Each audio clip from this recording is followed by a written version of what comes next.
Welcome to McPlum, simple solutions served daily. Start by choosing a high-resolution photo at 300 dpi and crop it to final size. Print the image at the actual dimensions, for example 8 x 10 inches, using quality ink. Mirror the image if you use inkjet transfer or heat transfer paper.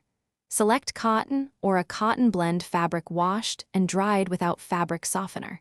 Press fabric flat with a hot iron to remove wrinkles before you start. Attach freezer paper to the fabric's back to stabilize the surface for printing. Decide on a transfer method that suits your materials and skill level. For inkjet transfers, use inkjet transfer paper and print the image mirrored at 300 dpi. For photo transfers with gel medium, apply a thin coat over the fabric and press the printed image face down. Wait 12 to 24 hours for the gel to fully cure before removing paper. For heat transfer paper, set your iron to the cotton temperature and press firmly for about 60 seconds per section. Test a small scrap to confirm results. Position the printed transfer carefully on the fabric and secure it with heat-resistant tape.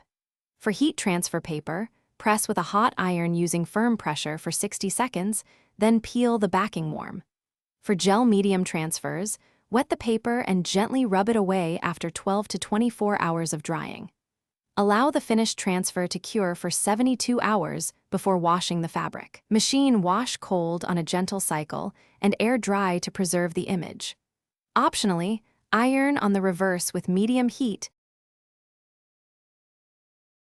Thanks for watching. Stay juicy and subscribe.